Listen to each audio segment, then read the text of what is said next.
Remember Bruce Bennett, the super host in San Francisco I interviewed a couple weeks ago? Bruce was selected from thousands of hosts to be featured as a Hostfully host and won a free guidebook consultation. Make your own guidebook at hostfully.com/pad. Welcome to Get Paid for Your Pad, the definitive show on Airbnb hosting, featuring the best advice on how to maximize profits from your Airbnb listing, as well as real-life experiences from Airbnb hosts all over the world. Welcome. We are your hosts, Josefa Kapadia and Jasper Rivers. Get paid for your pad. Get paid for your pad. Get paid for your pad. Get paid for your pad. Get paid for your pad. Get paid for your pad. Welcome everybody to episode 101 of Get Paid for Your Pad. Today I have Rohan Gilkes. Did I say that right? Gilkes, yes. Okay. Today I have Rohan Gilkes on the podcast, and this is going to be a really interesting episode because there's a lot going on with Airbnb in the news right now, and we're going to hear Rohan's story, and it's an important story, and so I'm going to just give the mic to you, Rohan, and let's hear it. What happened with you and Airbnb? Oh, okay. So I was just heading on a vacation to Idaho to hang out with some friends. And I was looking to book a cabin up in the mountains in Idaho. It's very, very beautiful up there. And long story short, when I tried to book, I was told that the place was not available for the dates I wanted, which is fine because, sometimes people's calendars aren't fully up to date. That happens. But because I'm really flexible, I just requested some other dates that were available, and those were canceled as well. So I felt like maybe something was a little bit off. So I had one of my white friends to try to book the same dates, and they were approved. And that's kind of like where things started. That's really insane, man. That's insane. We were chatting about it a little bit beforehand. And so you decided to write an article about this experience on medium.com, right? Yes. So, I first reached out to Airbnb and, to try to get, I guess what would be like a customer service type response. And I felt like their response was more, it felt more dismissive, like they were trying to distance themselves from there being any possibility of something being wrong there. Mm-hmm. So then they told me that they would get back to me, forward my situation to the appropriate department. And I waited for 2 weeks with no response. And so I then decided to make a post on social media. And that post was read by quite a lot of people. Yeah, probably 400,000 people in the first 48 hours. Wow. Yeah, it went crazy. That's insane, and I was looking at the article, and I'll share the link in the show notes so that people can check it out. But literally, you did a really good job writing the article because you included all the actual messages. So reading the article, you can really see what's going on here. You got a message that says, "Hi Rohan, so sorry we're planning to be there 4th of July week after, so good luck." And then you requested another date. You said, I'm pretty open, like what other dates would work. And then your whole request was canceled. And then so your white friend tried to book the same dates, and they got the message, we're going to head up there, but it looks like plans changed, so it will be available now. Okay, so now, as it turned out, you were not alone. There's a lot of people from different backgrounds who had similar experience, correct? Yes. So, like I was telling you earlier, after this thing went viral, it really was a one-day thing. Like I went to bed with just made the post, and I went to bed, and when I woke up on the day after I made the post, I woke up with 2,000 emails, and hundreds of those emails were people that had experienced the same thing in some way. So I knew, yes, that not only was I not alone, you could see those stories also on social media, on Twitter, Facebook, like everywhere. People were telling stories that mirrored my story. Mm-hmm. And there's even a hashtag on Twitter where you can find lots of those stories. And honestly, like I wasn't really aware of this, this racial discrimination going on Airbnb until maybe the last week or so when things really started to pop up in the media. Mm-hmm. So, but there's this hashtag called Airbnb While Black, and there's tons and tons of stories on there. So this has been going on for a long time. Yes, this has been going on for a long time. Even well into, I really think this thing has been going on since the beginning of Airbnb, but it has festered and remained hidden. And then also, some of it is very difficult to prove. It's very difficult to prove intention or kind of like the source of availabilities and cancellations, and it's very difficult to prove. So it took a while for it to come to the surface, but now that it's at the surface, people are confident to share their stories, and when they see something that happens, they're like, you know what, this happens to me as well. Mm-hmm.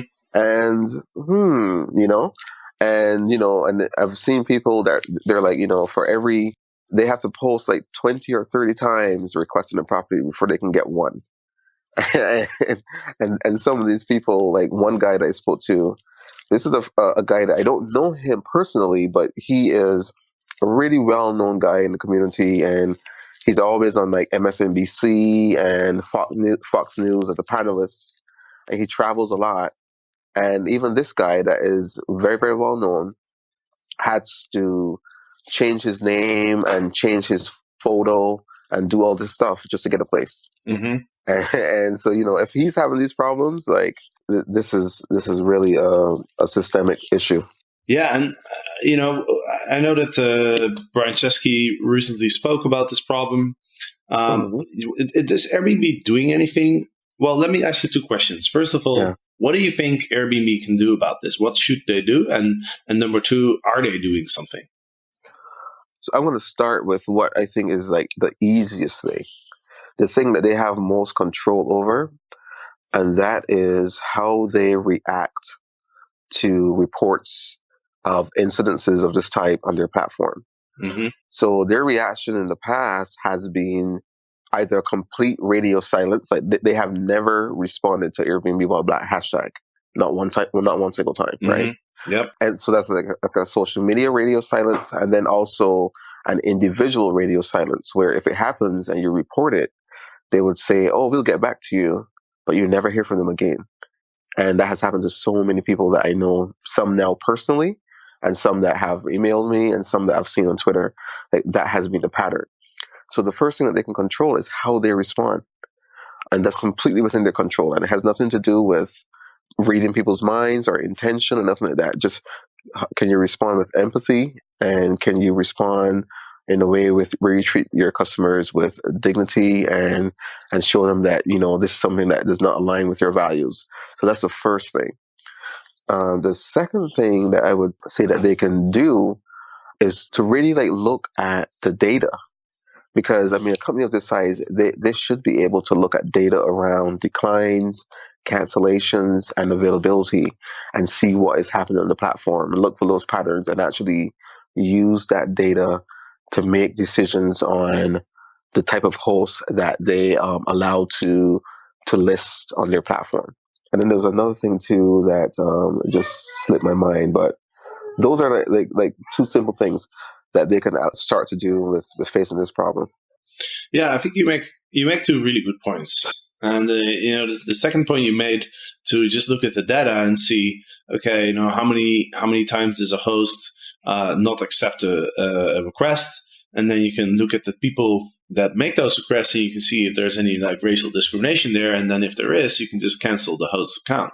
Mm-hmm. And Airbnb is definitely not shy to cancel accounts if they don't like what the host is doing. I have a friend in the community. His name is Kelly Kampen, and he used to host in Bangkok, and he was one of the best hosts in Thailand. And for no reason, Airbnb one day just decided to close his account. And, it's still a mystery why they did it. And, he also wrote a post on Medium about his experience, which also went viral. And so, but, I've heard from multiple hosts who suddenly just got their account shut down, and they have no idea why. So, Airbnb definitely, they reserve the right to close accounts for whatever reason at any time. And sometimes they close accounts and the hosts have no idea why. So they should definitely, they should definitely close accounts from hosts who engage in this sort of like discrimination. That shouldn't be a problem at all. Yeah, you would think so. The lady that I hosted with, that I was trying to book with, she is still on Airbnb to this day. Yeah, that's crazy, man. That's crazy.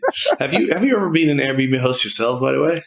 No, I've never hosted. I've never hosted. I've traveled, but I've never hosted. Right, but you have used Airbnb before you had this experience, or was this the first time you tried it? Yes, I have used Airbnb before this experience. I've been to New York on Airbnb. I've been to I want to say South Beach on Airbnb, and maybe Chicago as well. So I've used Airbnb before. I guess it's just a numbers game. You can book and things go well, and then you can book and meet that person. That's just it's kind of crazy. Yeah, right. Yeah. I mean, I think, and I can't be sure, but I feel like most Airbnb hosts are pretty good people and wouldn't like engage in this sort of craziness.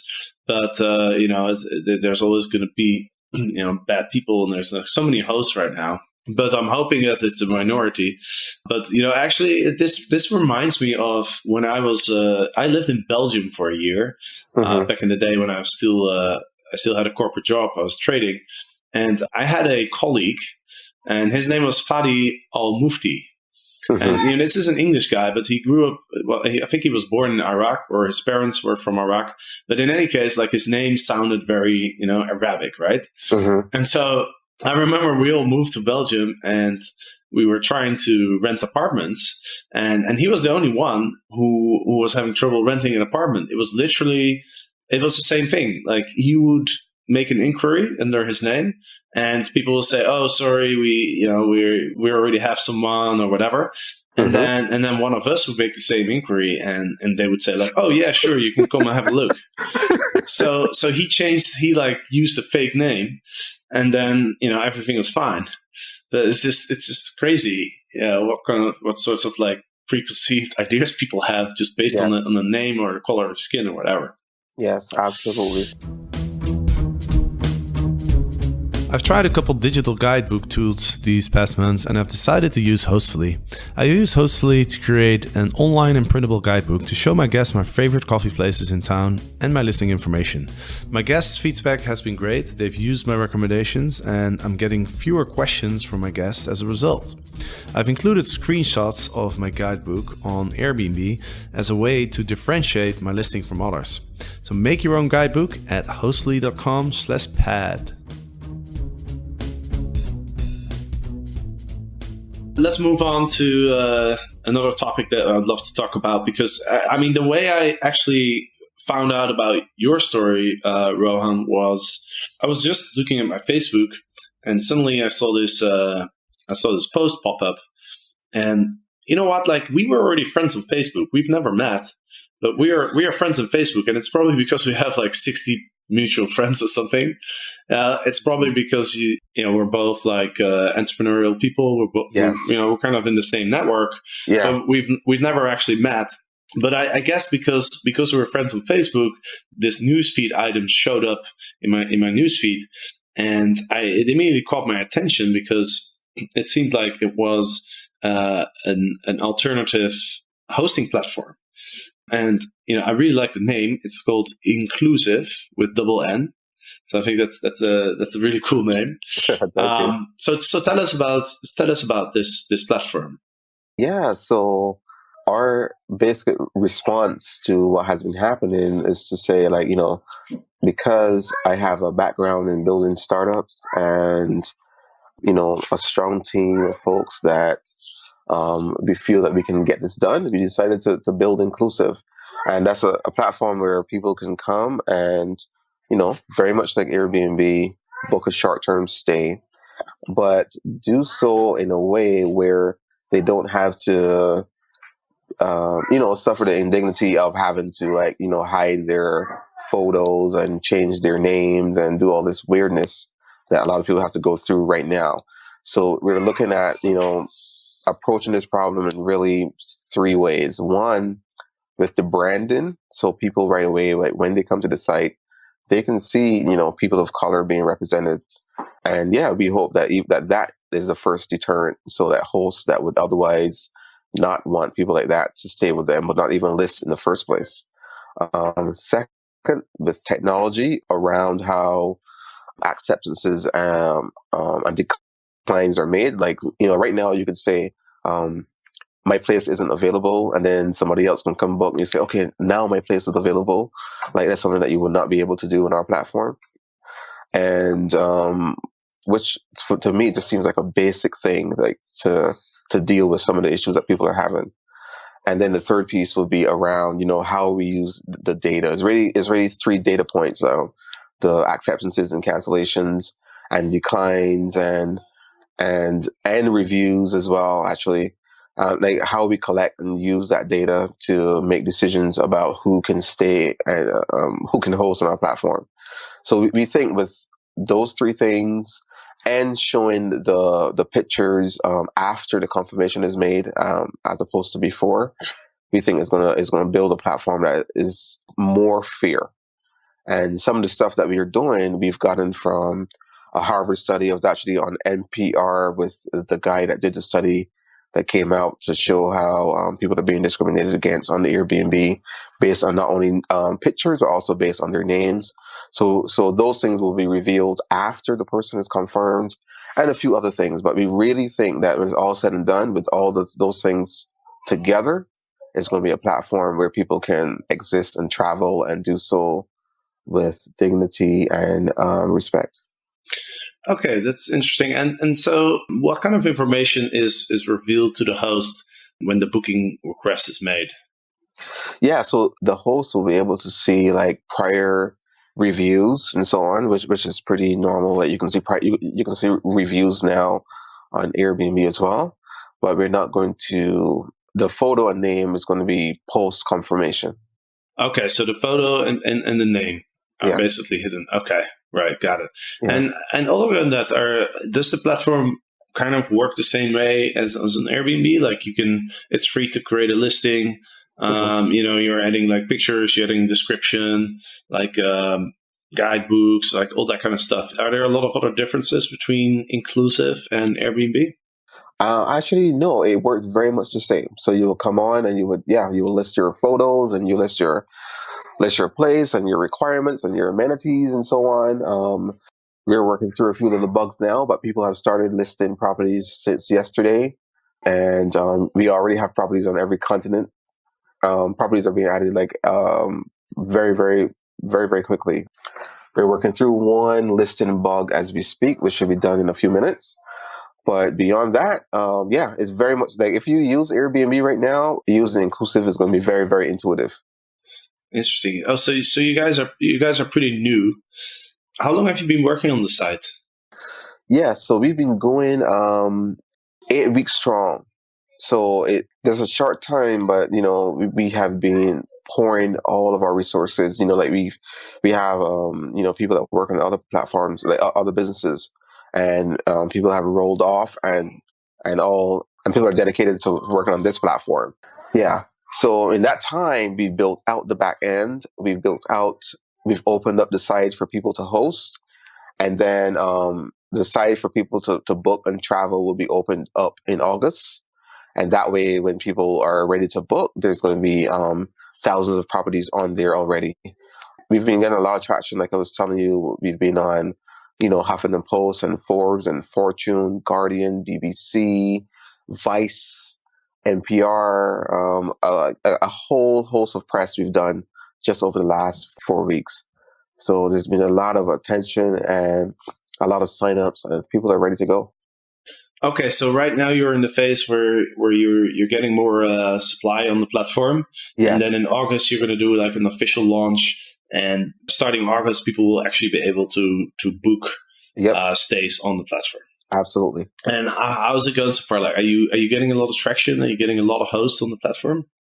Yeah. So like we only opened yesterday for hosts, but we already have a couple thousand hosts that have signed up and committed to hosts. So those people are coming in as we speak to add their properties. And on the traveler side, like we collected about 25,000 emails in the first 4 weeks. So That's great. yeah, That's great, yeah. man. Congratulations. Thank you. Yeah, I think it's awesome, dude. I mean, it's one thing to recognize a problem and and talk about it, but there's another thing to actually take things into your own hands and build an actual solution. So yeah, I think it's awesome what you did. Thank you.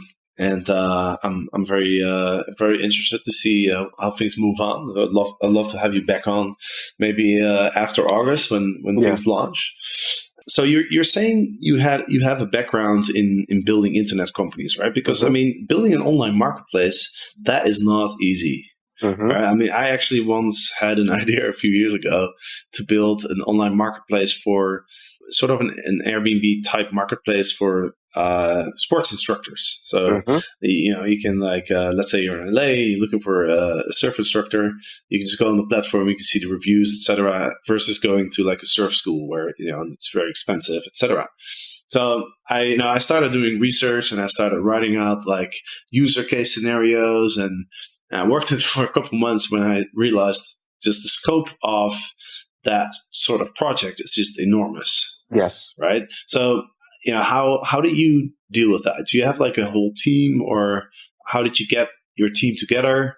I'm curious to hear how you gained all this traction, how you managed to build all this. Yeah. So your characterization is spot on. I.e., it's very, very difficult to build a business like this, and it's very, very difficult to build any startup company where you're really looking at a two-sided marketplace. It's almost like you're building two different companies at the same time.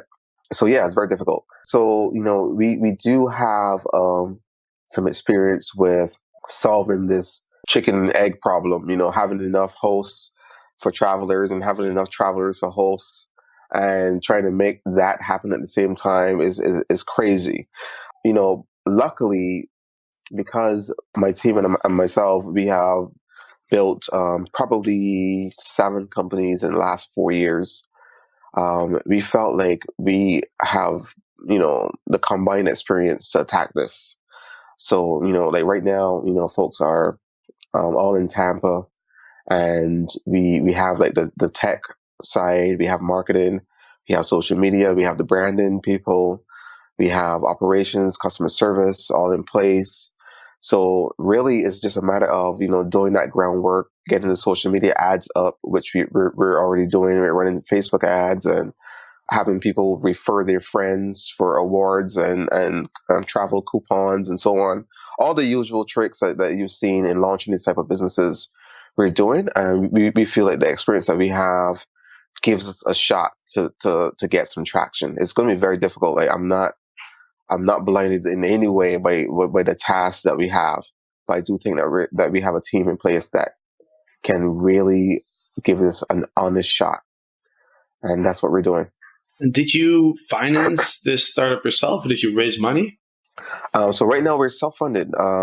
Luckily we've had some success with other projects, so we're self-funded right now, and we'll see. Maybe after launch plus 6 months or so, when we have the metrics and the data to show traction, we can go out and start doing the fundraising dance. But until then, we're self-funded, and we're just gonna run through it and get as far as we can get on our own. Makes sense. Yeah. What's the pricing model?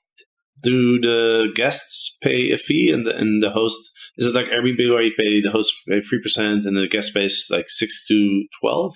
Yep. Yeah, we're not going to try to reinvent the wheel there. So that's the model that people are accustomed with, and it works, and it's very simple to understand. So we're going to pursue that same pricing model. Okay, got it. For people who are listening and who are interested to list on your platform, like what's sort of the process? Yeah, so for folks that are looking to list, they simply have to come and come to Innclusive.com, 2 N's, click on host my space in the top banner. And from there, if you have listed on Airbnb already, it's going to seem very, very intuitive. You just go through the steps, like, how many people you can host, where your property is, number of beds and bathrooms and so on. It's going to seem very, very intuitive as you're going through. And we did that on purpose so that people that would like to list on both platforms can do that very, very easily. So it's going to be really, really, really, really intuitive. And it's just going to walk you through the process. And we also have a chat on the back end so that if they're stuck in any way, they can chat us. And we have people manage the chats to answer any questions. That's a good idea. I noticed that there's like a little let's talk. Yes. Let's talk window there. And I don't think Airbnb has that, by the way. They don't. So you're already offering better customer support from the get-go. Yeah, that's the plan, man. That's the plan. Just trying to make it as seamless as possible and have people there instead of you having to jump through a million hoops for help. All right. So for folks who are interested to check out the platform, it's www.innclusive.com, and that it's double N, so it's INNCLUSIVE.com. Awesome. Well, thank you so much, Rohan, for your time. I really appreciate it. I imagine you must be pretty busy right now. So I really appreciate you taking the time to share your story, and I wish you all the luck with your platform. And let's keep in touch. I'd love to hear how things are going for you in the future. Right. Thank you very much for having me as well. I appreciate it. I know it was a really short notice, so I really appreciate you taking the time as well and being so open to discuss this. I know it's not always the most pleasant discussion to have, so I appreciate it. Yeah, absolutely. Yeah, I think it's important to cover all different aspects about Airbnb hosting, whether it's good experience or bad. I think people should know. And yeah, so Rohan, thanks a lot. And for all the listeners, next week, of course, another episode of Get Paid for Your Pad. So we'll see you then. Get paid for your pad. Get paid for your pad.